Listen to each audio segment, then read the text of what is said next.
Good morning and welcome to Sims Hospital Vadapalani வழங்கும் hello doctor. இன்னைக்கு நம்மளோட சந்தேகங்களுக்கு பதிலளிக்கிறதுக்காக பிரபல paediatric surgeon doctor Satish Muthusamy அவர்கள் இருக்காரு. வெல்கம் பண்ணலாம். வணக்கம் டாக்டர். ஸோ இப்போ நீங்கள் ஒரு பீடியாட்ரிக் சர்ஜன்ங்கிறதுனால கேட்குறேன், பொதுவாக என்னென்ன மாதிரி டிசீசஸ்க்குலாம் இப்போ குழந்தைங்களுக்கு வந்து சர்ஜரி பண்ண வேண்டிய அவசியமாக இருக்குது டாக்டர்?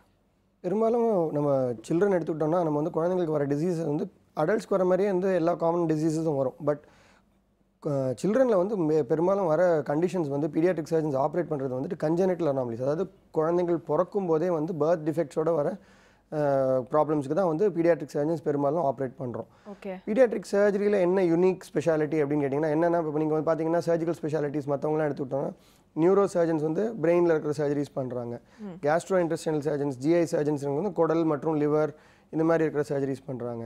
தொராசிக் சர்ஜன்ஸ்னு எடுத்துக்கிட்டவங்க அவங்க வந்து நுரையீரல் சம்மந்தமாக, கார்டியாக் சர்ஜன்ஸ் கார்டியாக் பண்ணுறாங்க, யூராலஜிஸ்ட் இந்த கிட்னி மற்றும் யூரினரி பிளாடர் சம்மந்தமாக பண்ணுறாங்க. பட் பீடியாட்ரிக் சர்ஜன்ஸ்னு எடுத்துக்கிட்டோம்னா we take care of the entire body of the entire child. Basically it is a general broad speciality. இதில் வந்து நாங்கள் வந்துட்டு ஒரு ஏஜ் குரூப்புக்கு நமக்கு பர்டிகுலராக கேட்டர் பண்ணுறோம். அதாவது பிறந்த குழந்தைலேருந்து அப் டு 18 இயர்ஸ் வர ஏஜ் குரூப் தான் வந்து சில்ட்ரன். ஸோ இந்த ஏஜ் குரூப்புக்கு ஸ்பெசிஃபிக்காக கேட்டர் பண்ணுறவங்க தான் பீடியாட்ரிக் சர்ஜன்ஸ். ஸோ இதில் வந்துட்டு just not one organ speciality alone, we take care of all the problems that any surgical problems that can come in a child. Okay. So இப்போ மற்ற சர்ஜரிக்கும் வந்து பீடியாட்ரிக் சர்ஜரிக்கும் ஏதாவது வித்தியாசம் சொல்லணும் அப்படின்னா? இப்போ ஆப்வியஸ்லி இப்போ நம்ம குழந்தையோட ஏஜ் எடுத்துக்கிட்டோம்னா ஒரு பிறந்த குழந்தை வந்து இப்போ வந்துட்டு நியூ பார்ன் குழந்தைக்கு பண்ணுற சர்ஜரி வந்துட்டு will be very different from surgery that we have to do. அதாவது ஒரு வளர்ந்த ஒரு 15 to 18 years old child வந்து நியர்லி அன் அடல்ட், ஒரு அடாலசென்ட்னு சொன்னோம்னா there will be a marked difference in the physiology and how the child will take all the medical conditions, எப்படி behave ஆகுன்றது difference இருக்குது. So சர்ஜரிலையும் அந்த மாதிரி வந்து நுணுக்கங்கள் வந்து நிறைய டிஃப்ரென்சஸ் இருக்குது. ஸோ இந்த age varying age from newborn to 15 years to 18 years இந்த ஏஜ் குரூப்பில் பார்த்தீங்கன்னா ஒரு ஏஜுக்கும் ஸ்பெசிஃபிக்காக என்னென்ன கண்டிஷன்ஸ் என்னென்ன அனாட்டமி எப்படி இருக்குன்றது நம்ம பார்த்தா தான் வந்து கரெக்டாக அதை சர்ஜரி பண்ண முடியும். So it is a very very minute speciality. அதாவது ஸ்பெசிஃபிக்காக வந்து டீட்டெயில்ஸ் தெரிஞ்சு பண்ண வேண்டியது. அதுவும் வந்து அதோட இன்ஸ்ட்ருமெண்ட்ஸ் எல்லாமே வந்து மினிச்சரைசேஷன், அதாவது வந்து சின்ன சின்ன இன்ஸ்ட்ருமெண்ட்ஸ் இருந்தால் தான் நம்மளால் அப்ராப்ரியேட்டாக சர்ஜரி பண்ண முடியும். ரெண்டாவது வந்து சர்ஜரி பண்ணுறதுக்கு வந்து அந்த சின்ன குழந்தை ஒரு இப்போல்லாம் வந்து பார்ப்போம்னா ப்ரீடம் பேபிஸ்லாம் வந்து ரொம்ப ஸ்மால் பேபிஸ், அதாவது ஈவன் 1 kilo or less அந்த பேபிஸ் கூட எங்களால் வந்து சர்ஜரி பண்ண முடியும். So obviously you need a lot of magnification, அதாவது என்லார்ஜ் பண்ணி அந்த ஆர்கன்ஸை பார்க்குறதுக்கு அதுக்கான உறுப்புகள். ஸோ இதெல்லாம் வந்து பண்ணுறதுனால தான் வந்து advancements have occurred. So we are able to do safe surgery even in the smallest of babies. Okay. To coming to life style, so குழந்தைங்களோட லைஃப் ஸ்டைல் முன்னாடி இருந்ததுக்கும் இப்போ இருந்ததுக்கும் ஒரு மாற்றம் இருக்குது அப்படின்னா என்ன சொல்வீங்க? இப்போ நீங்கள் இந்த கேள்வி வந்துட்டு பார்த்தீங்கன்னா இட் இஸ் அபவுட் ரொம்ப காமனாக இன்றைக்கி பார்த்துட்டு இருக்கிறது தான் நம்ம. அதாவது இப்போ children how they are being brought up and இது from the new born period till their adolescents நம்ம நிறைய மாற்றங்கள் பார்க்குறோம். இப்போ வந்துட்டு நிறைய வியாதிகள் புதுசாக வர மாதிரி நம்ம கேள்விப்படுறோம். சில கண்டிஷன்ஸ்லாம் வந்து நம்ம பார்க்கும்போது என்னடா இந்த குழந்தைக்கு இந்த வயசுலேயே இந்த மாதிரி வருமா அப்படின்றதெல்லாம் கேள்விப்படுறோம். ஸோ லைஃப் ஸ்டைல்னு வருது பார்த்தீங்கன்னா நான் வந்துட்டு ஒரு காமனாக நம்ம வந்து ஒரு பழமொழி எடுத்துக்கிட்டோன்னா 6 விளையாதது 60 விளையுமா அப்படின்னா அது 6 வயசுலேருந்து 60 வயசுக்குன்னு சொல்கிறது மட்டும் இல்லை. இப்போ 6 மாதத்தில் நீங்கள் பண்ணாதது 60 மாதத்தில், அதாவது 5 வயசில் வந்துட்டு உங்களுக்கு நடக்காதுன்றது வந்துட்டு எங்களுக்கு டிஃப்ரென்சஸ் தெரியுது. அதாவது நீங்கள் 6 மாதத்துலேயும் வந்து இன்டர்வென்ஷன் கரெக்டாக வந்து சைல்டை வந்து என்ன நியூட்ரிஷன் கொடுக்கணும், என்ன மாதிரி ஹேபிட்ஸ் கற்றுக் கொடுக்கணுன்றதை ஆரம்பிச்சிங்கன்னா when the child is around 5 years old you will have the right kind of upbringing for the child. அது மாதிரி கரெக்டாக நல்ல ஹேபிட்ஸ் இருக்கும், நல்ல நியூட்ரிஷன் கிடைச்சி ஹெல்த்தியாக இருக்கும் சைல்டு. ஸோ இது வந்து applicability is across the board, எல்லா ஏஜஸ்லையும் அப்ளிகபிளாக இருக்கும். ஸோ இப்போ ஒரு நியூ பார்ன் சைல்டுக்கு வந்து நீங்கள் கரெக்டான நியூட்ரிஷன் என்ன கொடுக்க போகிறோம், ஆப்வியஸ்லி தாய்ப்பால். ஸோ அது கரெக்டாக 6 monthsக்கு நல்லா வந்து மதர் ஆரோக்கியமாக சாப்பிட்டுக்கிட்டு நம்ம வந்து ஒன்லி பிரெஸ்ட் மில்க் மட்டும் கொடுத்தாங்கன்னா the child will be very healthy. So அதே மாதிரி கரெக்டான டைமில் வந்துட்டு அந்த ட்ரான்சிஷன் ஆஃப் டயட் வந்துட்டு இந்த 6 monthsக்கு அப்புறம் தான் செய்யணும் அப்படின்னா அது மாற்றும் போதும் குழந்தை வந்து ஹெல்த்தியாக வளர்க்கணுன்னா என்னென்ன டயட் நல்லது, அப்புறம் என்னென்ன மாதிரி ஹேபிட்ஸ்லாம் நம்ம வந்து கற்றுக்கணும் சைல்டுக்கு அந்த ஏஜ்லேருந்து, அப்புறம் என்னென்ன ப்ரொடெக்ஷன் மெஷர்ஸ்லாம் நம்ம எடுத்துக்கணும். இப்போ இம்யூனைசேஷன் இந்த வேக்சினேஷன்லாம் போட வேண்டியிருந்ததுன்னா அது கரெக்டாக போட்டால் ப்ரிவென்டிவ் டிசீஸ் இந்த மாதிரி இன்ஃபெக்ஷஸ் டிசீஸ்லாம் ப்ரிவென்ட் பண்ணலாம். இது மாதிரி பண்ணிக்கிட்டு வேண்டிய சில முக்கியமான விஷயம்லாம் பண்ணோன்னா the child's health will be secured for life. Okay doctor, தொடர்ந்து பேசலாம். நிகழ்ச்சியோட ஃபர்ஸ்ட் காலர் லைன்ல இருக்காங்க, பார்க்கலாம். வணக்கம். Hello doctor. ஹலோ, நான் சுதா விருதுநகர்ல இருந்து பேசுறேங்க. டாக்டர்கிட்ட பேசுங்கம்மா. வணக்கம்மா, சொல்லுங்க. Good morning sir. மார்னிங். நான் வந்து இப்போ 5 months கம்ப்ளீட்டட் சார். நான் பிரெக்னெண்டா இருக்கேன். அதான் நேற்று அனாமலை ஸ்கேன் பார்த்ததுல வந்துட்டு ஃபீட்டர்ல வந்துட்டு மைல்டு பைலக்டசிஸ் 5.3 mm இருக்கு சார். அதாவது ப்ராப்ளம் ஆகுமா சார்? இல்லை நீங்கள் இப்போ குறிப்பிட்றது வந்துட்டுமா இந்த எல்லா தாய்மார்களுக்கும் இப்போ வந்துட்டு ப்ரெக்னென்சியில் வந்துட்டு அந்த டார்கெட் ஸ்கேன் அனாமலி ஸ்கேன் பண்ணுறது வந்து 20 வீக்ஸில் பண்ணுறாங்கம்மா. இந்த 20 வீக்ஸுங்கிறது கிட்டத்தட்ட ஒரு 5 மாதம் நம்ம வந்துட்டு கர்ப்பமாக இருக்கிற தருணத்தில் பண்ணும்போது மேஜர் ஆர்கன்ஸ் உறுப்புகள்லாம் வந்து நார்மலாக இருக்கா இல்லையா அப்படின்னு பார்க்குறதுக்கு தான் பண்ணுறாங்க. இப்போ மெயினாக வந்து ஹார்ட் நல்லா உருவாயிருக்கா, பிரெயின் நல்லா உருவாயிருக்கா, கிட்னிஸு லிவர் இதெல்லாம் நல்லா உருவாயிருக்கான்னு பார்க்குறதுக்கு மேஜர் அனாமலி ஸ்கேன் பார்ப்பாங்க. இது பார்க்கும்போது இந்த பெல்வியக்டேசிஸ், இந்த பைலக்டேசிஸ், மைல்டு பெல்வியக்டேசிஸ் அப்படின்னு சொல்கிறது வந்துட்டு இந்த கிட்னி வந்து நமக்கு வந்து உருவாகிறது வந்து அரௌண்ட் இந்த 5 to 10 வீக்ஸ் ஏஜில் வந்து நம்ம நார்மலாக கிட்னி உருவாகி கிட்னிலேருந்து யூரின் ப்ரொடக்ஷனும் வந்து ஆரம்பிச்சு அந்த யூரின் தான் வந்து உங்கள் வயிற்றுக்குள்ளே இருக்கிற அந்த ஆம்னியாட்டிக் ஃப்ளூயிட், அது பேபி ப்ரொடியூஸ் பண்ணுற யூரின் தான். ஸோ அந்த யூரின் வந்து சீராக வந்து ஃப்ளோ ஆகி வெளியில் வரணும். அந்த பாப்பா வந்து யூரின் போகும், வயிற்றுக்குள்ளேயே இருக்கும்போது யூரின் போகும். ஸோ அந்த யூரின் ஃப்ளோ வந்து அந்த கிட்னிலேருந்து வர யூரினரி ட்ராக்ட் வழியாக வெளியில் வர பாதையில் ஏதாவது அடப்பு இருக்கா அப்படின்றது வந்து கண்காணிக்கிறதுக்கு தான் வந்து இந்த ஸ்கேன் வந்து நம்ம வந்து யூஸ்வலாக வந்துட்டு பிறந்த குழந்தைக்கு அப்புறமா இல்லை நம்ம அடல்ட்ஸ்லையும் பண்ணுறது உண்டு. பட் மைல்டு டைலட்டேஷன் இருக்குன்னா அது ஒரு ஃப்ளோ ரிலேட்டட் ப்ராப்ளமோ இல்லை ரீஃப்ளக்ஸ்ன்னு சொல்லுவோம். அதாவது யூரின் திரும்பி ரிவர்ஸில் போகிறது அப்படிங்கிறது வந்துட்டு குவைட் காமன். இதை வந்து பயப்படுறதுக்கோ பதறதுக்கோ ஒன்றுமே கிடையாது. இந்த pregnancy can proceed as normally. Only thing is அவங்க வந்து இன்டர்வெல்ஸில் கரெக்டாக அந்த 4 வீக்ஸ் இன்டர்வெல்லில் திரும்பி அல்ட்ராசவுண்ட் பண்ண சொல்லுவாங்க, அதை பண்ணிக்கோங்க. அதே மாதிரி குழந்தை பிறந்ததுக்கப்புறம் யூரின் எப்படி போகிறான் அப்படின்னு பார்த்துட்டு இந்த குழந்தை போகிற யூரின் ஃப்ளோ நல்லா இருக்குது அப்படின்னு பார்த்தா அதுக்கப்புறம் ஒரு 3 to 5 டேஸ்க்கு அப்புறமோ இல்லை ஒரு 1 வீக் கழிச்சு கூட அவங்க யூஸ்வலாக வந்து ஃபாலோ அப் ஸ்கேன் பண்ண சொல்லுவாங்க. அதை மட்டும் பண்ணிக்கிட்டா போகிறோம்மா. ஓகே டாக்டர், இப்போ குழந்தைங்களுக்கு வர பிரச்சனையில் வந்து ஒவ்வொரு டிசீஸஸ்க்கும் நீங்கள் ஒரு மாதிரி சர்ஜரி பண்ணுவீங்கன்னு சொன்னீங்க இல்லையா? இப்போ மேஜராக வந்து ஆல் ஓவர் இந்தியாவில் ஆல் ஓவர் தமிழ்நாடு இந்த டிசீஸ்க்கு கண்டிப்பாக சர்ஜரி பண்ணணும், இது வந்து பரவலாக நாங்கள் பார்க்குற குழந்தைங்கிட்டனா என்ன டிசீஸ் சொல்வீங்க? இது காமனஸ்ட் ப்ராப்ளம்ஸ் இன் சில்ட்ரன். இப்போ நீங்கள் பார்த்தீங்கன்னா வந்து குழந்தைங்களுக்கு வந்துட்டு பிறந்ததுக்கப்புறம் வந்து ப்ராப்ளம்ஸ் நாங்கள் பீடியாட்ரிக் சர்ஜன்ஸ் ஃபேஸ் பண்ணுறது மோஸ்ட் காமன்லி ஹர்னியா வரும். ஹர்னியா அப்படிங்கிறது என்னன்னா அடல்ட்டில் வர ஹர்னியா வந்துட்டு இந்த ஹர்னியாங்கிறது என்னது, குடல் இறக்கம் அப்படின்னு சொல்கிறது. அதாவது ஒரு உறுப்பு வயிற்றுக்குள்ளே குடல் இருக்குது, அது வந்து அந்த அப்டாமினல் கேவிட்டியை விட்டு இன்னொரு இடத்துக்கு போகிறது, அது பேர் ஹர்னியா. அப்படின்னா இந்த இங்குவைனல் ஹர்னியா அப்படின்னு சொல்கிறது வந்து இந்த கிராயினில் வர ஏரியாவில் வந்துட்டு ஒரு குடல் இறக்கம் ஏற்படுறது, ஒரு வீக்கம் மாதிரி நோட்டீஸ் பண்ணுவாங்க. விரை பக்கம் வந்து வீக்கம் நோட்டீஸ் பண்ணுவாங்க. குழந்தை பிறந்ததுக்கப்புறம் யூஸ்வலி வந்துட்டு ஒரு ஃபியூ டேஸ்லையோ இல்லை வளர்ந்த குழந்தைக்கு கூட வந்து ஒரு 3-4 இயர்ஸில் கூட திடீர்னு வந்துட்டு ஒரு வீக்கம் வந்ததுன்னா வந்து டாக்டர்கிட்ட கூப்பிட்டு வருவாங்க. இந்த மாதிரி இந்த விரை வீக்கம் வரதுக்கு காரணம் என்னென்னா அந்த ஹர்னியா வந்து அடல்ட்ஸில் வரதுக்கும் பீடியாட்ரிக்ஸில் வரதுக்கும் டிஃப்ரென்ஸ் இருக்குது. அடல்ட்ஸில் வந்துட்டு அந்த அப்டாமினல் வால் வந்து வீக் ஆகிடும், மசில்ஸ் வில் பிகம் வீக், அதனால் வந்து அந்த ஹர்னியா வந்துட்டு இறங்குறதுக்கான வாய்ப்பு உண்டு. பட் குழந்தைங்களுக்கு வந்து அந்த மாதிரி கிடையாது. என்னென்னா அந்த குழந்தையோட விரை, ஆண் குழந்தையாக இருந்ததுன்னா விரை வந்து வயிற்றுக்குள்ளே தான் உருவாகி விரை பைக்குள்ளே இறங்குது, அது வழியாக வந்து ஒரு துவாரம் வழியாக இறங்குது. அதுக்கு வந்துட்டு இங்குவைனல் ரிங் அப்படின்னு சொல்லுவோம். அதோடு சேர்ந்து ஒரு பை வரும், அது வந்து ப்ராசஸஸ் வெஜைனல் சாக் அப்படின்னு சொல்லுவாங்க. அதுக்குள்ளே வந்துட்டு சம்டைம்ஸ் வந்து அந்த நீர் இறங்கிச்சுன்னா அது வந்து குழந்தைங்களுக்கு வர ஹைட்ரோசீல் அப்படின்னு குறிப்பிடுவோம். அதுக்குள்ளேயே வந்து இந்த மாதிரி குடல் வந்து இறங்கிச்சுன்னா அது வந்து ஹர்னியான்னு குறிப்பிடுவோம். இதுக்கான சர்ஜரி ரொம்ப சிம்பிள், டே கேர் ப்ரொசீஜர். அதாவது காலையில் குழந்தைய வெறும் வயிற்றில் கூட்டிகிட்டு வந்துட்டு மயக்கம் கொடுத்து பண்ணிவிட்டு சேம் டே ஆஃப்டர்நூன் குழந்தை வீட்டுக்கு போயிடலாம். It is a day care procedure, simple ப்ரொசீஜராக பண்ணுறோம். தி திங் இஸ் முக்கியமாக என்ன நினைவு வச்சுக்கணும் அப்படின்னா ஹர்னியா வந்துட்டு பார்த்த உடனே குழந்தைங்க வந்துட்டு இந்த வந்துட்டு குழந்தை ரொம்ப சின்னதாக இருக்குது, மேபி வெயிட் பண்ணலாம் அப்படின்னு சொல்லிட்டு நிறைய பேர் வந்து டிலே பண்ணுவாங்க. அப்போ வந்து குழந்தை வந்து இந்த ப்ராப்ளம்ஸ் காம்ப்ளிகேஷன்ஸ் ஏதாவது ஆகிட்டு அதுக்கப்புறம் வந்து சர்ஜரி பண்ணும்போது அதோட ரிசல்ட் அவ்வளோ நல்லா இருக்காது. பிகாஸ் வந்து இந்த குடல் வந்து சிக்கிக்கலாம், ரெண்டாவது இந்த விரைக்கான ரத்த ஓட்டம் கட் ஆஃப் ஆகிடலாம். ஸோ இது மாதிரி காம்ப்ளிகேஷன்ஸ் வந்து பண்ணும்போது சர்ஜரி வந்து அதுக்கான ரிசல்ட்ஸ் நல்லா இருக்காது. So when there is a problem you recognise that there is இந்த மாதிரி ஒரு ப்ராப்ளம் இருக்குது, இதுக்கு சர்ஜரி தேவைப்படுது அப்படின்னு அறுவை சிகிச்சை பண்ணணும் அப்படின்னா அது கரெக்டான டைம் உங்கள் டாக்டர் பரிந்துரைப்படி நீங்கள் கேட்டுக்கிட்டிங்கன்னா காம்ப்ளிகேஷன்ஸை ப்ரிவென்ட் பண்ணலாம். சில சர்ஜரிஸ் வந்து நாங்கள் என்ன சொல்லுவோம்னா சில குழந்தைங்களுக்கு வந்துட்டு வளர வளர வந்து சில வந்து ப்ராப்ளம்ஸ் வந்துட்டு you noticed at birth they will change, as they grow they will change. So அந்த மாதிரி கண்டிஷன்ஸையும் நாங்கள் வந்து ரெக்கக்னைஸ் பண்ணி இல்லை இது இப்போ பண்ண தேவையில்லை, இது நார்மல் சேஞ்ச் தான், இது குழந்தை வளர வளர சரியாக போகும் அப்படிங்கிறதும் நாங்கள் கரெக்டான அட்வைஸ் கொடுக்குறோம். So not every condition will require surgery, but those that require surgery எப்போ சர்ஜரி பண்ணணும் அப்படிங்கிற ஒரு கரெக்ட் அட்வைஸ் கொடுத்தோம்னா அதை ஃபாலோ பண்ணாலே வந்து காம்ப்ளிகேஷன்ஸை ப்ரிவென்ட் பண்ணலாம். ஓகே டாக்டர், நீங்கள் அடுத்த காலர் பார்க்கலாம். வணக்கம். Hello doctor. ஹலோ, உங்கள் பேர் எங்கேருந்து கால் பண்ணுறீங்க? பெங்களூர்ல இருந்து ராதிகா பேசுறேன். டாக்டர்கிட்ட பேசுங்கம்மா. டாக்டர், என் பையனுக்கு இப்போ 5 years கம்ப்ளீட் ஆயிருக்கு. சரிம்மா. அவனுக்கு 1 year ஆனப்புறம் ஹை ஃபீவர் வந்து 6 வந்தது. சரிம்மா. அதே மாதிரி ஒரு 3 times அவனுக்கு ஹை ஃபீவர் ஆகி ஃபிட்ஸ் வந்திருக்கு. சரிம்மா. டாக்டர்கிட்ட போனப்போ 5 years வரைக்கும் அப்படி இருக்கும் அப்படின்னாங்க. இப்போ லாஸ்ட் அவனுக்கு மேல 5 years கம்ப்ளீட் ஆச்சு. மார்ச்ல அந்த மார்ச்ல அவனுக்கு வந்தது ஹை ஃபீவர் ஆகி. சரிம்மா, நீங்கள் குறிப்பிட்றது வந்துட்டு இந்த பார்த்தீங்கன்னா இந்த 1 year to அந்த பிறந்த குழந்தையிலேருந்து வந்து 5 years வரைக்கும் வரும்போது இந்த ஃபெப்ரைல் ஃபிட்ஸ் அப்படின்னு சொல்லி குறிப்பிட்றது வந்து என்னென்னா, குழந்தைக்கு ஜுரம் வரும்போது மட்டும் வர வலிப்பு, அதாவது எபிலெப்சி மாதிரி வருது அப்படின்னு. It is not epilepsy, it is just called febrile fits.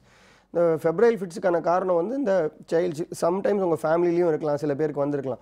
இந்த அவங்க சொல்கிறது 5 years to 6 years வந்து நார்மலாகவே வந்து இந்த ஃபெப்ரைல் ஃபிட்ஸ்க்கான இன்சிடென்ட்ஸ் குறைஞ்சிரும் 5 to 6 years. ஆனால் அடிக்கடி வருது, இந்த மாதிரி ஃபிட்ஸ் வந்துக்கிட்டே இருக்குது, அதுக்கான ப்ரிகாஷன்ஸ் நீங்கள் வந்து உங்கள்கிட்ட சொல்லியிருப்பாங்க. அதாவது ஃபீவர் வரும்போது அந்த ஃபீவரை வந்து ரெடியூஸ் பண்ணணும். ஹை ஃபீவர் வரும்போது டெஃபினட்டாக வந்து இந்த பிரெயின்லேருந்து இந்த ஆக்டிவிட்டி இருக்கிறதுனால தான் அந்த ஃபிட்ஸ் வரதுக்கான காரணம். ஸோ அந்த ஃபீவரை வந்து ஜாஸ்தி ஆகாமல் பார்த்துக்கிறது தான் ரொம்ப முக்கியமான விஷயம் அந்த ப்ரிவென்ஷனுக்கு. பட் அது மீறியும் இந்த மாதிரி ஃபிட்ஸ் வந்துட்டு இருக்கு, இல்லை இந்த வயசுக்கு மேலேயும் வந்துகிட்டு இருக்கு அப்படின்னா நீங்கள் வந்து ஒரு நியூராலஜிஸ்ட்டை, பீடியாட்ரிக் நியூராலஜிஸ்ட்டை அணுகி இதுக்கு வந்து மேற்கொண்டு வேறு ஏதாவது இன்வெஸ்டிகேஷன்ஸ் பண்ணணுமான்னு பார்க்க வேண்டிய அவசியம் இருக்குது.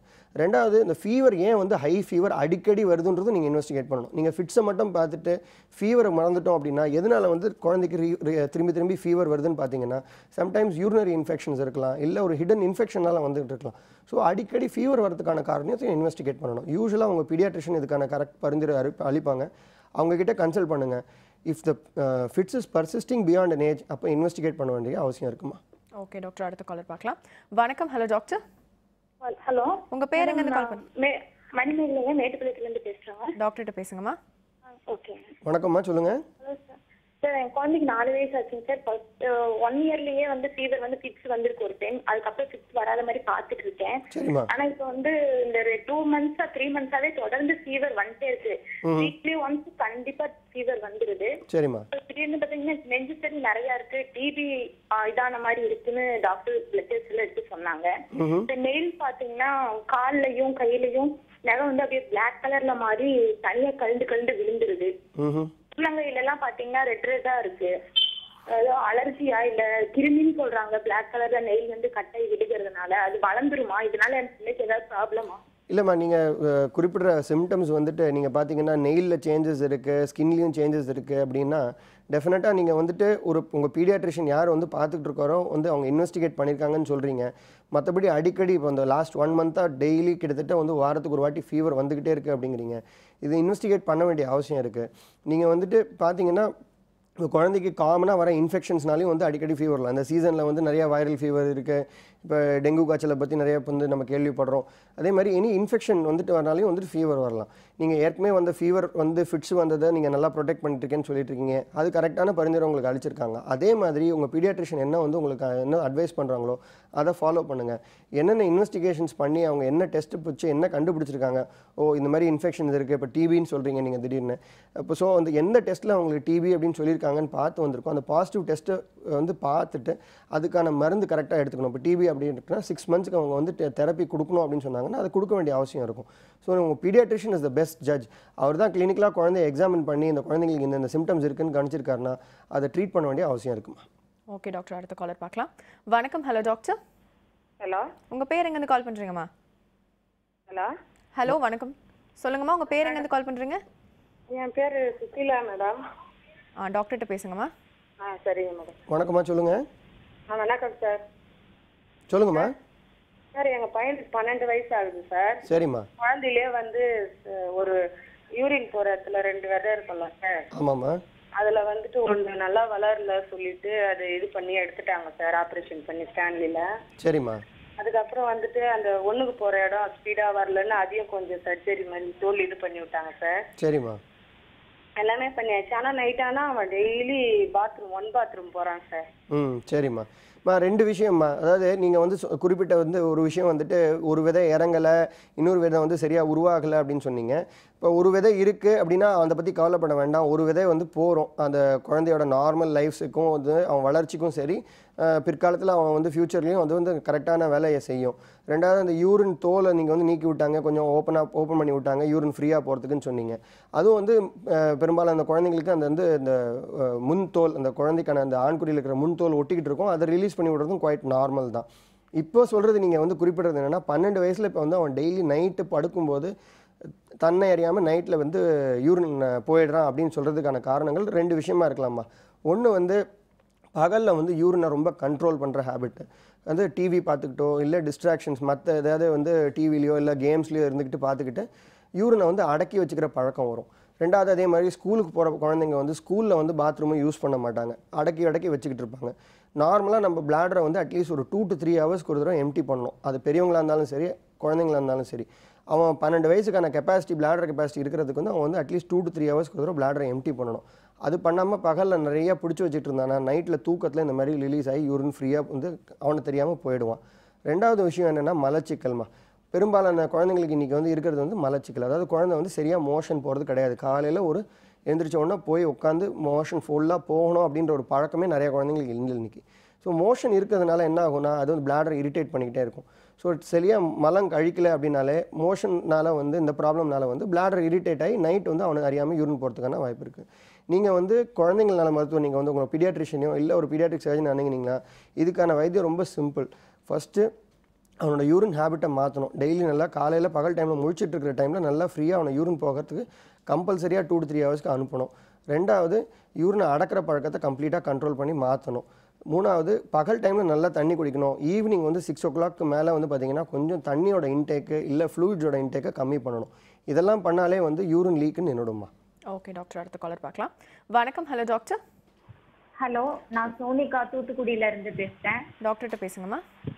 Good morning doctor. Good morning, சொல்லுங்கம்மா. டாக்டர், என் பொண்ணுக்கு வந்து 3.5 years ஆகுது. சரிம்மா. அவளுக்கு திடீர்னு ஒரு 2 monthsக்கு முன்னாடி ஃபிட்ஸ் மாதிரி வந்துச்சு. சரிம்மா. அதுல இருந்து அவளோட ஆக்டிவிட்டிஸ் எல்லாமே குறைஞ்சிருச்சு. பேசுறது நடக்கிறது எல்லாமே குறைஞ்சு இப்போ அவளால ஒண்ணுமே செய்ய முடியல. அதுக்கு வந்து கண்டுபிடிக்கிறதுக்கே 1.5 months ஆயிடுச்சு. எல்லா ஹாஸ்பிட்டலுக்கும் கூட்டிட்டு போனோம், சென்னை வரைக்கும் கூட்டிட்டு போனோம், எங்கேயுமே கண்டுபிடிக்க முடியல. இப்பதான் ஒரு 20 daysக்கு முன்னாடி திருநெல்வேலியில ஒரு டாக்டர் கண்டுபிடிச்சிருக்காங்க. NMDA டிஸார்டர்னு சொல்றாங்க. சரிம்மா. அது கியூர் ஆகும்ன்றாங்க, லேட் ஆகும்ன்றாங்க, அப்புறம் 60% தான் சொல்ல முடியும் அப்படின்றாங்க. நீங்கள் கேட்குற ஸ்பெசிஃபிக் கேள்வி வந்துட்டு நீங்கள் பார்த்தீங்கன்னா I am not the qualified person to answer this. இது வந்துட்டு நீங்கள் குழந்தைங்களுக்கு வந்துட்டு அந்த மெட்டபாலிக் ப்ராப்ளம் வரனால வர ஃபிட்ஸ் வந்திருக்கு குழந்தைக்கு. அவங்க NMDA டிஸார்டர்னு கண்டுபிடிச்சி சொன்னது it takes this amount of time to diagnose also. It is not a very easy condition to diagnose.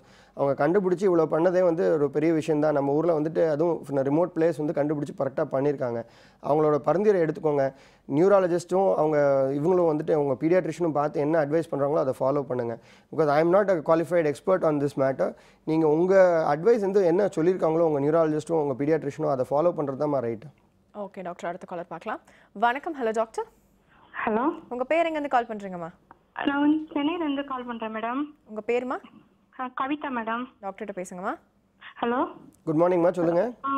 Doctor, என் குழந்தைக்கு வந்து 5 வயசு ஆகுது. சரிம்மா.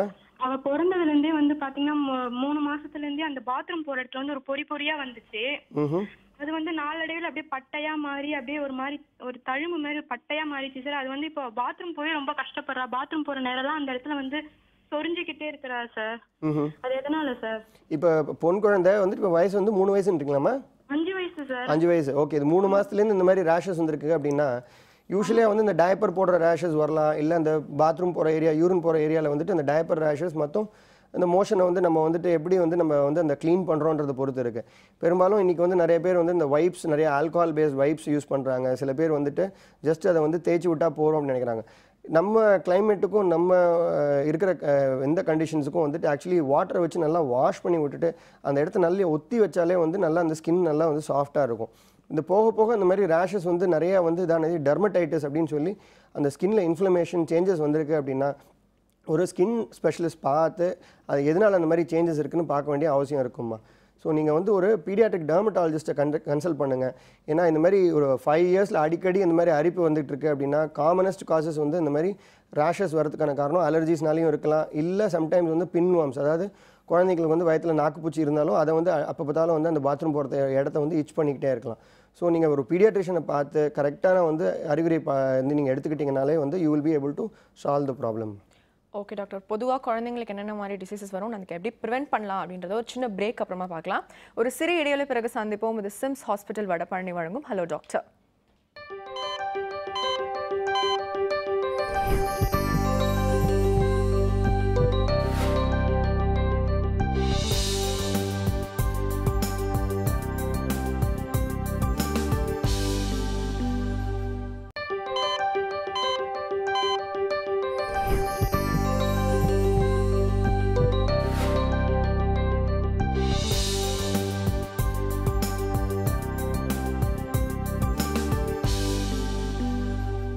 Welcome back to SIMS hospital Vadapalani வழங்கும் ஹலோ டாக்டர்.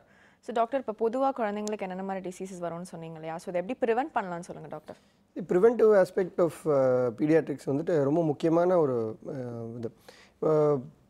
இப்போ காமனாக எடுத்துக்கிட்டோன்னா அந்த இன்ஃபெக்ஷஸ் டிசீசஸ்லாம் ப்ரிவென்ட் பண்ணுறதுக்கு வேக்சின்ஸ் வந்துடுச்சு.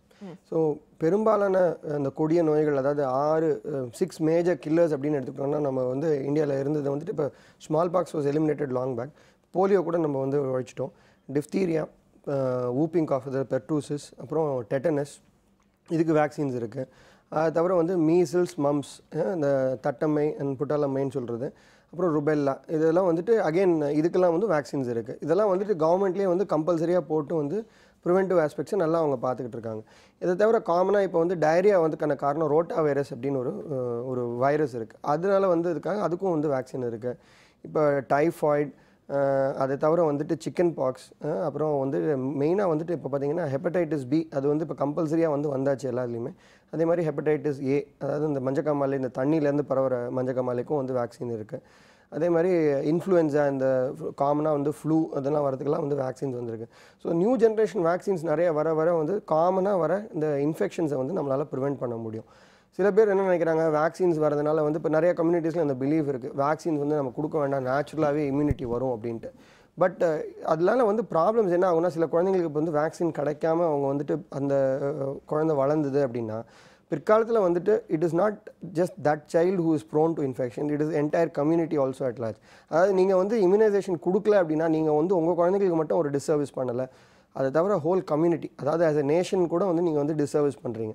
இது வந்து கம்ப்ளீட்டாக வந்து தடுக்கக்கூடிய ஒரு ஆஸ்பெக்ட். இது பேரண்ட்ஸ் வந்து எஜுகேட் பண்ணணும், இந்த மாதிரி வந்து வேக்சின் கொடுக்குறது நல்லது அப்படின்ட்டு.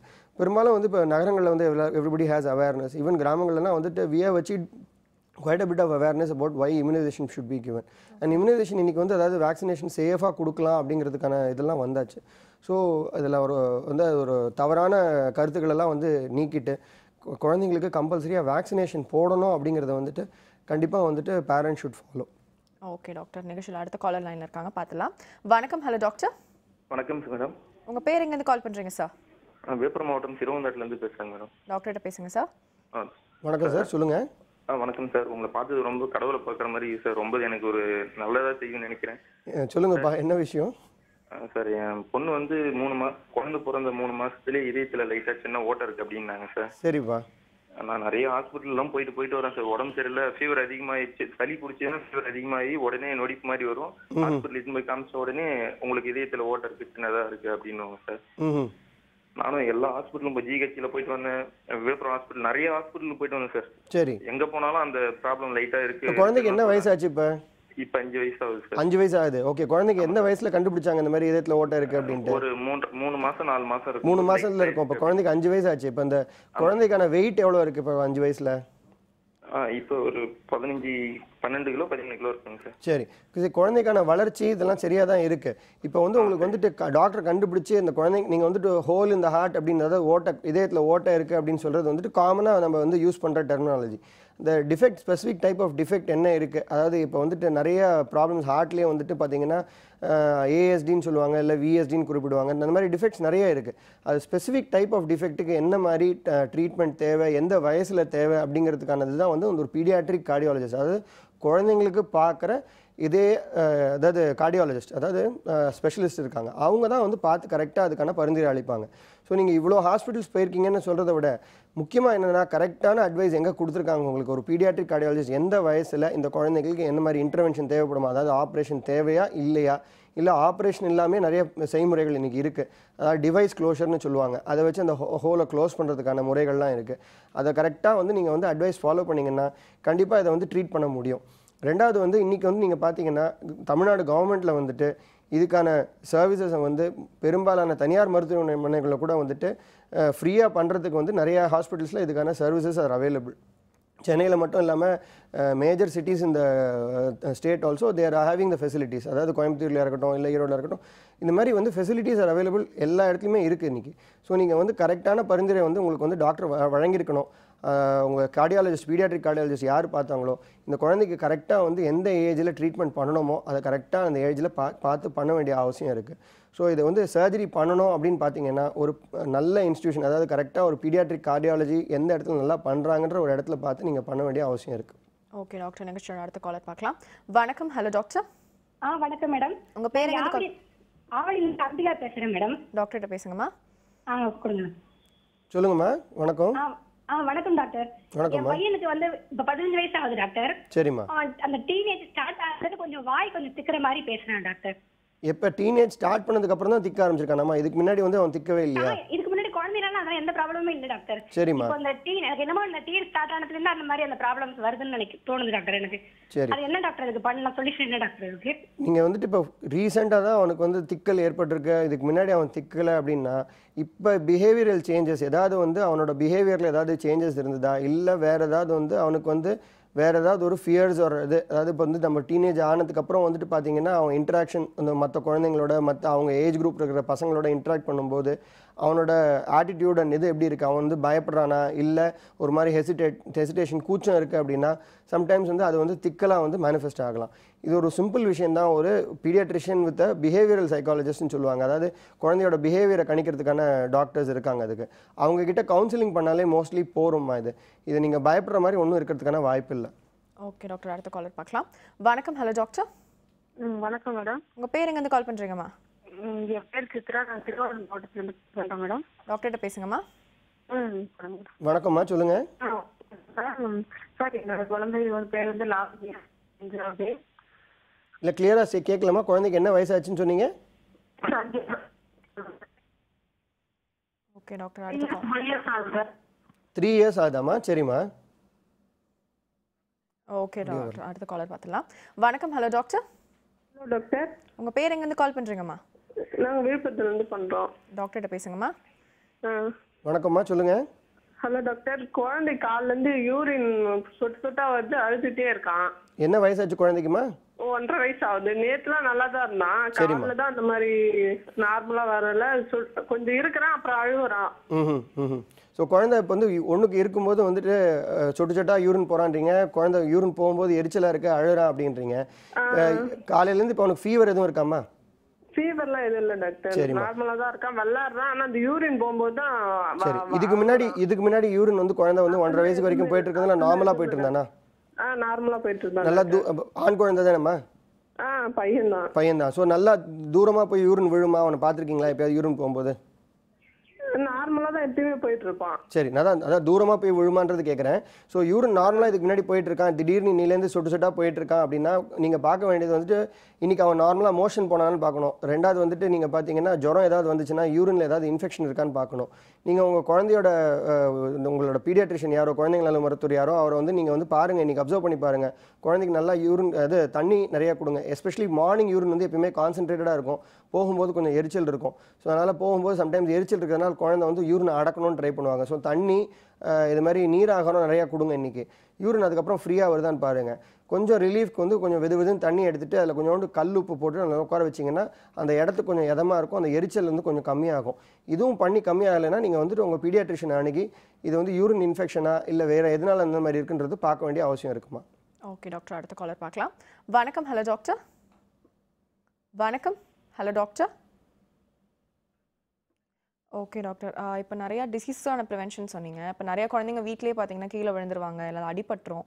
ஸோ இதுக்கு என்னென்ன மாதிரி ப்ரிவென்டிவ் மெஷர்ஸ்லாம் எடுக்கணும்? சேஃப்டி மெஷர்ஸ் எடுத்துக்கிறது ரொம்ப வீட்டில் ரொம்ப அவசியம். இப்போ வந்துட்டு தி ஹோம் என்வாயன்மெண்ட்டில் வந்துட்டு குழந்தை இருக்கிற இடத்துல வந்துட்டு நிறைய ஆக்சிடென்ட்ஸ் அண்ட் ப்ரிவென்டிவ் அதாவது things can be done.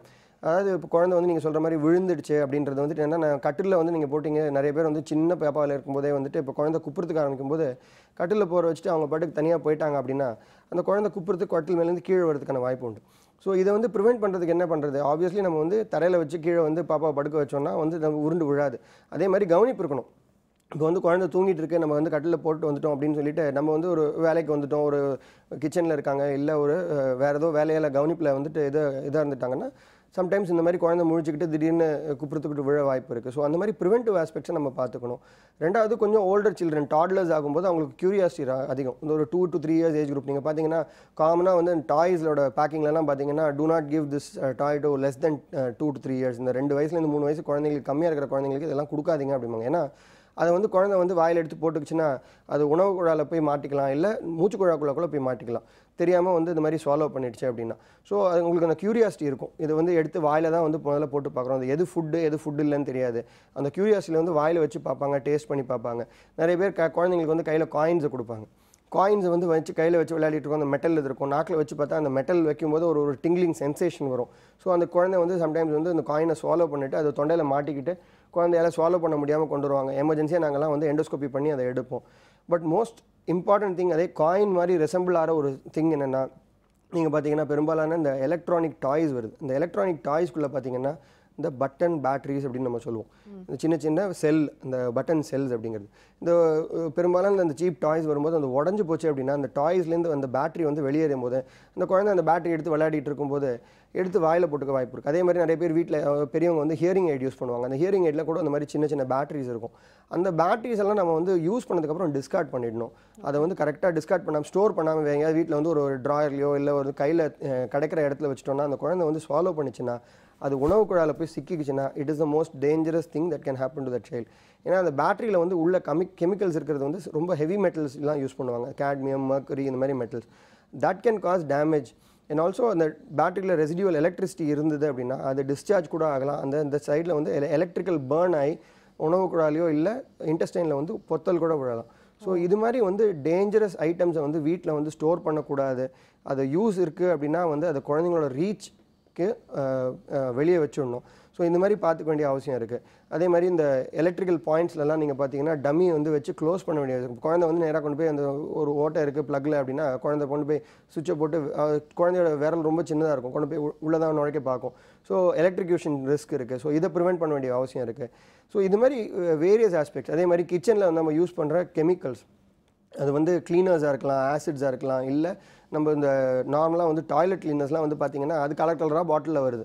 So அதெல்லாம் வந்து இந்த காலு கீழே வந்து இந்த நம்ம காலு ஹைட்டுக்கு கீழே இருக்கிறது தான் வந்து அந்த டாட்லர்ஸ் குட்டி குட்டியாக குழந்தை நடந்துட்டு இருக்கும்போது அது வந்து ரொம்ப அட்ராக்டிவாக இருக்குன்னா அது ஒரு டாய்ன்னு நினச்சிட்டு அதை திறந்துட்டு இது வந்து என்னமோ ஒரு ஜூஸ் அப்படின்னு நினச்சிட்டு குடிக்கிறதுக்கு தான் வாய்ப்பு இருக்குது. ஸோ நிறைய தடவை நீங்கள் பார்த்தீங்கன்னா வீட்டில் வந்து சம்டைம்ஸ் கெரசினை கூட அந்த மாதிரி ஸ்டோர் பண்ணி வைப்பாங்க. அந்த கெரசின் வந்து இப்போ நமக்கு வந்து பார்த்தீங்கன்னா ப்ளூ கலரில் வந்து ரொம்ப அட்ராக்டிவாக இருக்கும். ஸோ குழந்தை வந்து கெரசின் இன்ஜெஸ்ட் பண்ணிட்டு வரும், இல்லை அதே மாதிரி ஃபினைலை வந்து மில்க்னு நினச்சிட்டு குடிச்சிட்டு வரும். ஸோ இதெல்லாம் வந்து ரொம்ப dangerous items which have to be stored very carefully in the house. இதெல்லாம் வந்து ப்ரிவென்டிவ் ஆஸ்பெக்ட்ஸ் ஆஃப் இது இன் பீடியாட்ரிக்ஸ். வந்து குழந்தைங்களுக்கு வந்து வீட்டில் வந்துட்டு ஹோம் அதில் வந்துட்டு என்ன வந்து ப்ரொடெக்டிவாக வச்சுக்கணும் அப்படிங்கிறதுக்கான முக்கியமான ஒரு அட்வைஸ். ஓகே டாக்டர், அடுத்த காலர் பார்த்துலாம். வணக்கம். Hello doctor. ஹலோ, உங்கள் பேர் எங்கேருந்து கால் பண்ணுறீங்கம்மா? மேடம் என் பேர் வந்து சொப்னா, நான் ஆவடியிலேருந்து கால் பண்ணுறேன். டாக்டர்கிட்ட பேசுங்கம்மா. ஓகே. வணக்கம்மா, சொல்லுங்கள். டாக்டர், என் பையனுக்கு வந்து இப்போ 8 வயசு ஆகுது. சரிம்மா. என் பையன் வந்து இப்போ 1 இயர்க்குள்ள வந்து அவனுக்கு ஃபிட்ஸ் மாதிரி வந்துருந்துச்சு. சரிம்மா. ஸோ இன்னைக்கு வரைக்கும் அவனுக்கு வந்து ஃப்ரீசியம் டேப்லெட் ஃபீவர் வந்த உடனே கொடுக்க சொல்லியிருக்காங்க. சரிம்மா. சரி, கொடுத்துட்டு வந்துட்டு இருக்கோம். பட் வந்து அவனுக்கு வந்து இப்போ ரொம்ப லீனா இருக்கான். ஏஜ் வந்து 8 வயசு ஆகுது, ஆனால் இப்போ ஒரு 16 கிலோ தான் இருக்கான். பட் வந்து ஆக்டிவிட்டில வந்து நல்லா ஷார்ப்பா இருப்பான். பட் அதுல வந்து ரொம்ப அட்வான்ஸா வந்து யோசிக்கிறது, வந்து பேசுறது, வீட்டுல வந்து பாத்தீங்கன்னா ரொம்ப அட்வான்ஸா பேசுறான். ஏதாச்சும் ஒரு சின்ன ரூம், அவன் நான் சயின்டிஸ்ட் ஆகணும்னு பேசிட்டே இருப்பான் ஏதாச்சும் ஒன்று பேசும்போது. நீங்க சொல்றது வந்துட்டு நீங்க வந்துட்டு இந்த ஃபிட்ஸ் வந்தது 1 இயருக்கு வந்தது, அதுக்கப்புறம் நீங்க அந்த ஃப்ரிசியம் டேப்லெட் சொன்னாங்க, அந்த மாதிரி ஃபிட்ஸ் வரும்போது ப்ரிவென்ட் பண்ணிக்கோங்க. 8 வயசு ஆனதுக்கப்புறம் ஃப்ரிசியம் கொடுக்க வேண்டிய அவசியம் கிடையாது. ஏன்னா ஃபிப்ரைல் ஃபிட்ஸ் யூஸ்வலி காமனாக 5 to 6 இயர்ஸ்க்குள்ளே வந்து அதுக்கப்புறம் வந்து மேலே வரதுக்கான வாய்ப்பு ரொம்ப கம்மி. ஃப்ரிசியம் கொடுக்குறதுனாலையோ இல்லை ஃபெப்ரைல் ஃபிட்ஸ் வந்ததுனாலையோ குழந்தைக்கான டெவலப்மெண்ட்டும் வெயிட்டும் வந்து கம்மியாக இருக்கிறதுக்கான வாய்ப்பு இல்லைம்மா. அவன் குழந்தை வந்துட்டு இப்போ 8 வயசுக்கு வந்துட்டு ஒரு அரௌண்ட் 16 கிலோ இருக்கான் அப்படின்னா டெஃபினட்டாக வந்து அது வந்து வெயிட் வந்து கொஞ்சம் கம்மியாக தான் இருக்குது அவனோட க்ரோத் சார்ட் படி பார்த்தீங்கன்னா. அதுக்கான முக்கியமான காரணம் பார்த்தீங்கன்னா அவன் சாப்பிட்ற டயட்டு, அவனுக்கு கரெக்டான நியூட்ரிஷன் எப்படி கிடைக்கணும் அப்படிங்கிறது தான். ஹேபிட்ஸ்லாம் எப்படி இருக்குன்னு பார்க்கணுமா. குழந்தைக்கு வந்துட்டு நம்ம வந்துட்டு எது உணவு இல்லை அப்படின்றது வந்து சின்ன ஒரு 6 மாத தருணத்துலேருந்தே நம்ம வந்துட்டு கரெக்டாக வந்து நம்ம கொடுத்துட்டு வந்தோம்னா இந்த சைல்டோட growth and development will be normal. இப்போ நம்ம வந்து ஒரு ஸ்பெசிஃபிக்காக ஒரே மாதிரி பழக்கத்தை பழக்கிட்டோம் அப்படின்னா அதே டயட்டை திரும்பி சாப்பிட்ருக்கேன்னா ரொம்ப ஃபஸ்ஸியாக இருப்பாங்க, எனக்கு இதை தவிர வேறு எதுவும் சாப்பிட மாட்டேன். ஸோ அந்த பேலன்ஸ் கிடைக்காது. கொஞ்சம் நம்ம வந்து டயட்டில் வந்து proteins, carbohydrates, fats, vitamins and minerals இது மாதிரி எல்லாமே நம்ம சொல்கிறோம். ஸ்கூலில் எல்லாமே பசங்க வந்து பிரைட்டாக படிக்கிறாங்க. உங்கள் பையனே வந்து சயின்டிஸ்ட் ஆகணும்னா அவன் he'll be learning about the same thing in school. ஸ்கூலில் படித்து மட்டும் அதில் அதை வந்து வீட்டில் வந்து என்ஃபோர்ஸ் பண்ணணும். காய்கறி ரொம்ப முக்கியம் டயட்டில் அப்படின்னு சொல்லி பார்த்தா தான் அப்போ வந்து அவங்களுக்கு தெரியும். ஸோ அது மாதிரி வந்து டயட்டில் வந்துட்டு என்னென்ன குறைபாடுகள் இருக்குன்னு அசஸ் பண்ணணும். ஸோ பீடியாட்ரிஷியன் பார்த்து உங்களோட டயட்டை வந்து என்னென்ன கொடுக்குறீங்க, அதில் எவ்வளோ கேலரிஸ் அவனுக்கு கிடைக்குது, கம்மியாக கிடைக்குதுன்னா அதை வந்து இன்க்ரீஸ் பண்ணுறதுக்கு என்னென்ன வழிகள், அதெல்லாம் பார்த்தீங்கன்னா தான் வந்து அவனோட வெயிட்டை வந்து இம்ப்ரூவ் பண்ணுறதுக்கான வாய்ப்பு இருக்குது. ஸோ நீங்கள் வந்து உங்கள் பீடியாட்ரிஷியன் அட்வைஸ் பண்ணி ஃபாலோ பண்ணுங்கள். டயட்டை வந்து கரெக்டாக மாடிஃபை பண்ணி அவனுக்கு கேலரி இன்டேக் வந்து அவனுக்கு இன்க்ரீஸ் பண்ணணும்னா அதை கொடுங்க. மற்றபடி ஆக்டிவிட்டி நல்லா இருக்குது அப்படின்னா that is a good thing தான். ஸோ இந்த வெயிட்டை பற்றி மட்டும் கவலைப்படாதீங்க. அது வந்து நீங்கள் வந்து உங்களோட டயட்டை பொறுத்து தான் அது. ஓகே டாக்டர், தொடர்ந்து பேசலாம். நிகழ்ச்சியில் இப்போ ஒரு சின்ன பிரேக் எடுத்துகிட்டு வந்துடலாம். ஒரு சின்ன பிரேக் அப்புறம் சந்திப்போம். அது சிம்ஸ் ஹாஸ்பிட்டல் வடபழனி வழங்கும் ஹலோ டாக்டர்.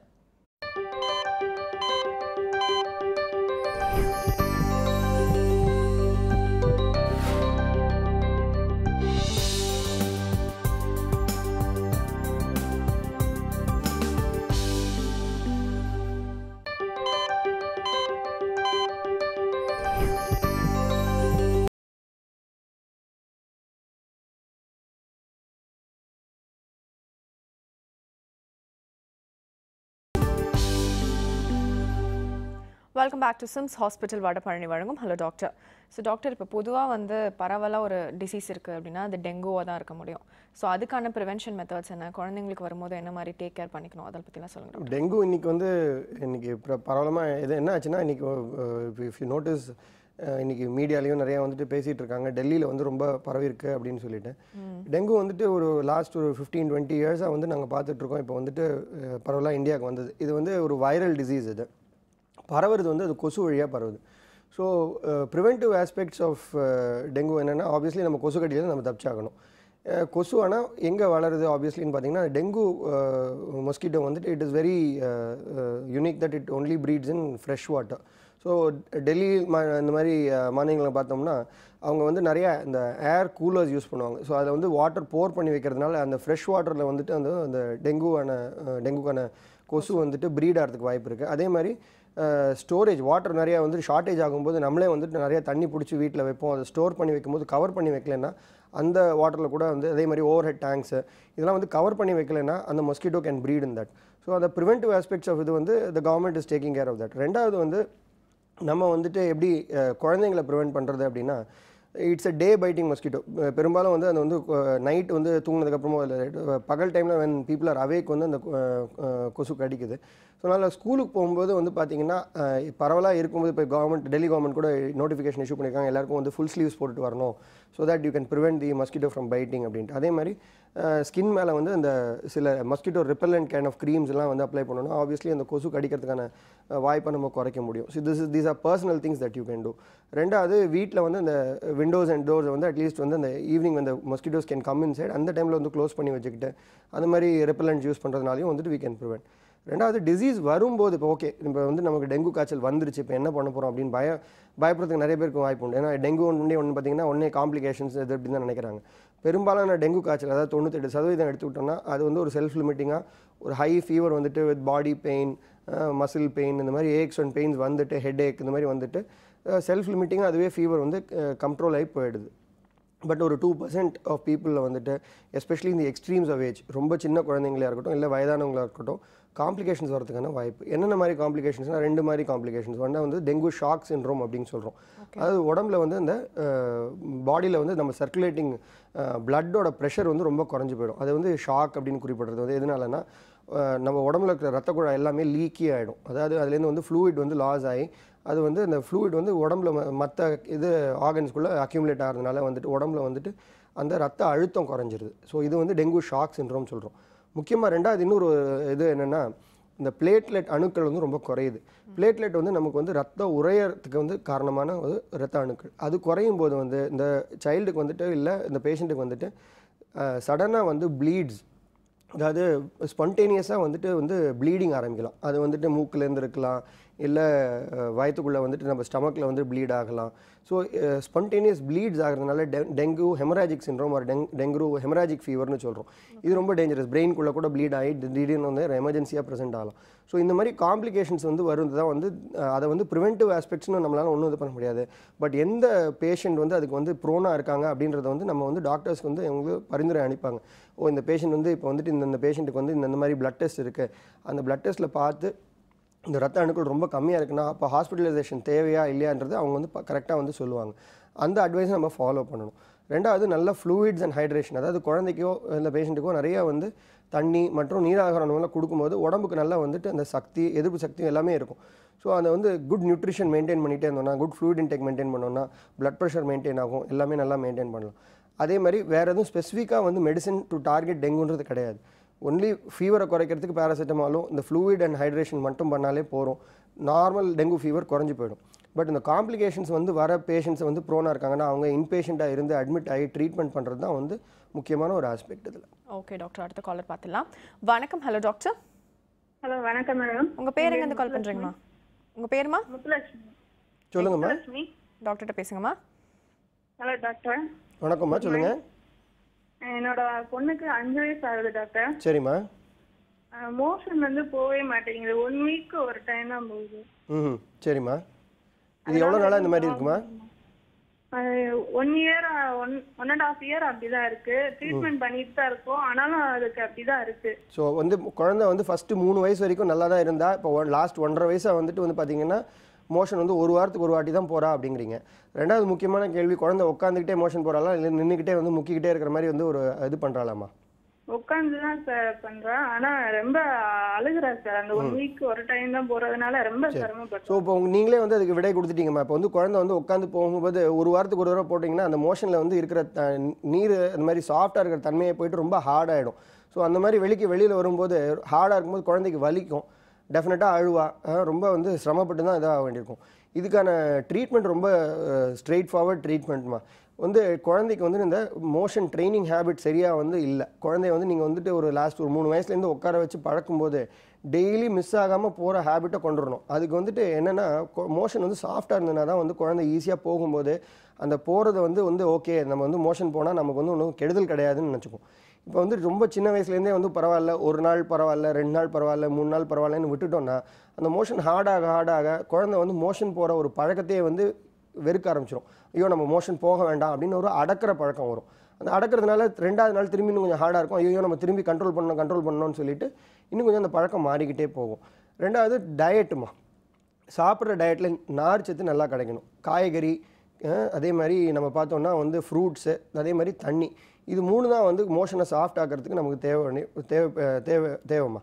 அது இதெல்லாம் வந்து சரியாக சாப்பிடல, நியூட்ரிஷன் வந்து சரியாக இல்லைனாலும் மோஷன் வந்து இந்த மாதிரி ஹார்ட் ஆகும். அதே மாதிரி இந்த பிரேக் பண்ணுறதுக்கு ஒரே வழி வந்து நீங்கள் வந்து மெடிசன்ஸ் வந்து தொடர்ச்சியாக ஒரு ஃபியூ மந்த்ஸுக்கு எடுத்துக்கிட்டால் தான் வந்து குழந்தையோட ஹேபிட்டை மாற்ற முடியும்.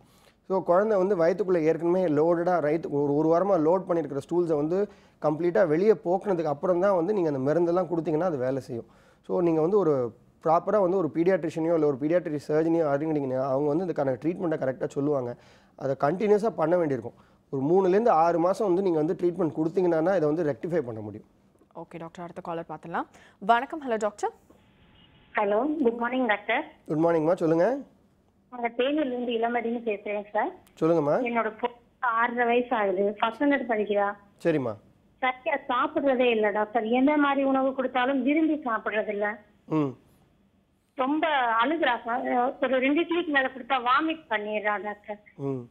நீங்கள் சொல்கிறதும் வந்துட்டு பார்த்தீங்கன்னா வந்துட்டு ஒரு ஒரு ஒரு ஹேபிட் இதனால தான் வருது. எதுவுமே சாப்பிட்றது இல்லை அப்படின்றது காமனாக எல்லாருமே சொல்கிறதுமா. அதாவது வீட்டில் இருக்கிற உணவுகளை வந்து நம்ம வந்து கொடுக்கும்போது குழந்தை விரும்பி சாப்பிட்றதில்ல அப்படின்னா குழந்தைக்கு வந்து டெஃபினட்டாக க்ரோத் அண்ட் டெவலப்மெண்ட் நார்மலாக இருக்குது, வெயிட்லாம் நல்லா இருக்குது அப்படின்னா குழந்தை வந்து வயிற்றை ரொப்பிக்கிறதுக்கு வேறு எதையோ வந்து சாப்பிட்டுட்டு இருக்கு, இல்லை நம்மளே வந்து அதுக்கு வந்து வேறு ஏதோ வந்து கொடுத்துக்கிட்டு இருக்கோம் அப்படிங்கிறது தான் அர்த்தம். பெரும்பாலும் அந்த குழந்தைங்க இந்த 5 வயசு 6 வயசில் வந்துட்டு எதர் அந்த நொறுக்கு தீனி இந்த மாதிரி ஜங்க் ஃபுட்ஸ் நிறைய சாப்பிட்றாங்க அப்படின்னு விரும்பி சாப்பிட்றாங்க அப்படின்னா அதனாலையும் வயிறு ரொம்ப போயிடும். வந்து குழந்தை வந்து மற்ற உணவுகளை விரும்பி சாப்பிட மாட்டாங்க, ரொம்ப பிக்கியாக இருப்பாங்க. 2வது அதே மாதிரி சில பெரியவர்கள் என்ன பண்ணுவாங்கன்னா வந்துட்டு மில்கில் வந்துட்டு இந்த ஹெல்த் ட்ரிங்க்ஸ்னு சொல்லிட்டு காலையிலேயே வந்து ஃபஸ்ட்டு அதை கொடுத்துட்டு அதுக்கப்புறம் ஒரு 1/2 மணி நேரம் கழிச்சு நான் பிரேக்ஃபாஸ்ட்டும் கொடுக்குறேன் குழந்தை அதையும் சாப்பிடணும் அப்படின்னா அது ரொம்ப கஷ்டம். குழந்தைக்கு வந்து அந்த கேலரிக் இன்டேக் வந்து அந்த மில்க்லேருந்து வந்து அந்த ஆடட் ஹெல்த் ட்ரிங்க்லேருந்தே கிடச்சிருச்சு அப்படின்னா குழந்தைக்கு பசி அடங்கிடும். ஸோ ஆப்வியஸ்லி அந்த அளவுக்கு சாப்பிடாது. ஸோ நீங்கள் நியூட்ரிஷன் வந்து கரெக்டாக பார்க்கணும் அப்படின்னா இது வந்து ஒரு பழக்கம். ஒரு சின்ன வயசுலேருந்தே வந்து இதை வந்து சாப்பிடணும் அப்படின்றது வந்து ஒரு ஹேபிட் கொண்டு வந்து குழந்தை நீங்கள் என்ன சாப்பிட்றீங்க அதே மாதிரி குழந்தை வந்து நீங்கள் என்ன சாப்பிட்றீங்கன்னு பார்த்தீங்கன்னா தான் பார்த்து தான் பழகும். சொல்லி எந்த குழந்தையும் இதை சாப்பிடு அப்படின்னா சாப்பிடாது. நம்ம என்ன சாப்பிட்றோம்னு பார்த்துட்டு அம்மாவும் இதை சாப்பிட்றாங்க அப்பாவும் இதை சாப்பிட்றாங்கன்னு பார்த்து தான் பழகும். ஸோ அது மாதிரி நம்ம மாற்றிக்க வேண்டிய அவசியம் இருக்கும்மா. நீங்கள் உங்கள் குழந்தையோட வெயிட் நல்லா இருக்குது, நல்லா ஆக்டிவிட்டி நல்லா இருக்குதுன்னு பார்த்துட்டு இருந்தீங்கன்னா குழந்தையோட வந்து சாப்பிட்ற தன்மை இதெல்லாம் பிடிக்க மாட்டேங்குது, இது பிடிக்குது அப்படின்னு சொல்கிறான்னா அது ஒரு ஹேபிட்னால வர ப்ராப்ளம் தான். ஓகே டாக்டர், அடுத்த காலர் பார்க்கலாம். வணக்கம். Hello doctor. ஹலோ, உங்கள் பேர் எங்கேருந்து கால் பண்ணுறீங்கம்மா? ஆவடியிலேருந்து பேசுகிறேன். சொல்லுங்கம்மா. எங்கள் பையனுக்கு வந்து பீடியாட்ரிக் ஆப்ரேஷன் இருந்து யூராலஜி ஆப்ரேஷன் பண்ணிருக்கு சார். சொல்லுங்கம்மா. அவனுக்கு 15 வயசு ஆகுது. ரீப்ளான்டேஷன் ஆப்ரேஷன் பண்ணிருக்கு. என்ன ஆப்ரேஷன்மா பண்ணிருக்கு? ரீப்ளான்டேஷன் ஆப்ரேஷன் பண்ணிருக்கு. இல்லைம்மா, எனக்கு கிளியராக விழலைம்மா உங்களுக்கு நீங்கள் சொல்கிறது. ஆப்ரேஷன்.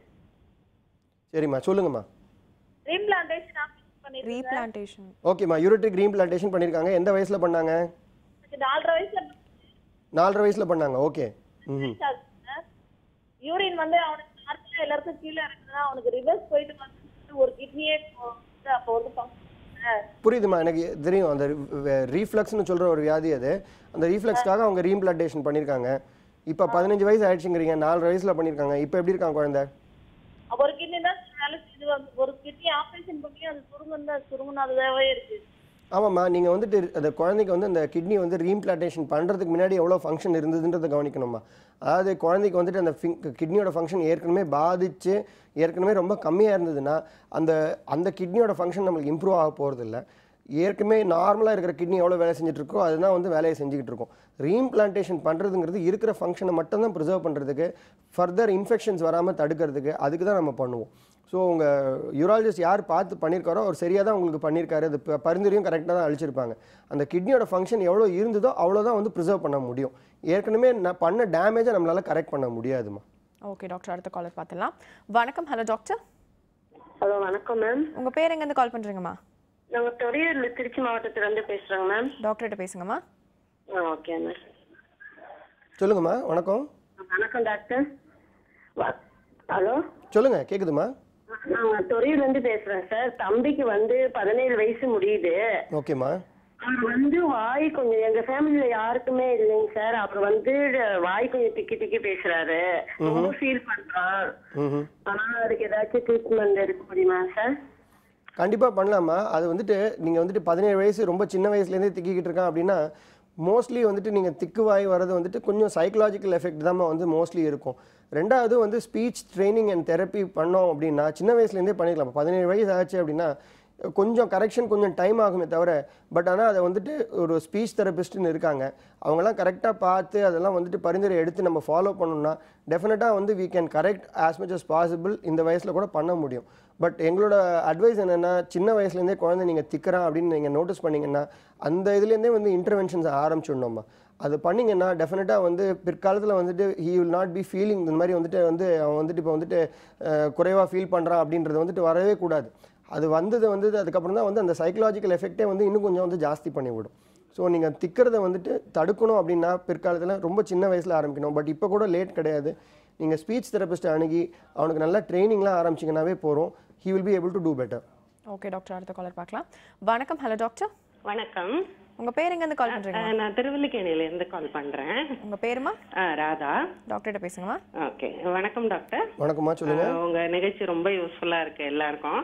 சொல்லுங்கம்மா. ஓகே, எங்க வீட்ல வந்து ஆக்சுவலா 90 இயர்ஸ்ல எங்க மாமனார் இருக்கா.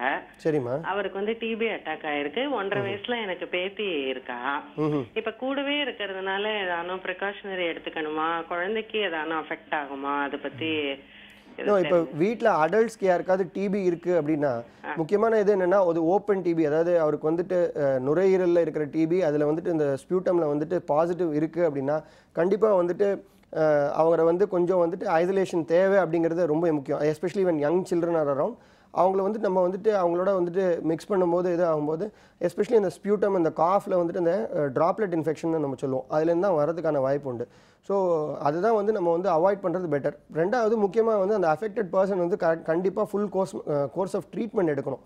அது ட்ரீட்மெண்ட் எடுக்க ஆரம்பித்தாலே வந்து அது வந்து பரவறதுக்கான இது வந்து குறைஞ்சிருது. So complete course of treatment எடுத்திருக்காங்க அப்படின்னா பயப்பட வேண்டாம். Obviously a family member who is taking medicines and ரெகுலராக எடுத்துட்டு இருக்காங்க அப்படின்னா பிரச்சனையே கிடையாது. ஓகே டாக்டர், ஆக்சுவலி இப்போ ஹெர்னியா பற்றி சொல்லிட்டு இருந்தீங்க இல்லையா, ஸோ அதை கண்டுபிடிக்கணும், அதுக்கான சிம்டம்ஸ் என்னென்னு சொன்னீங்கன்னா?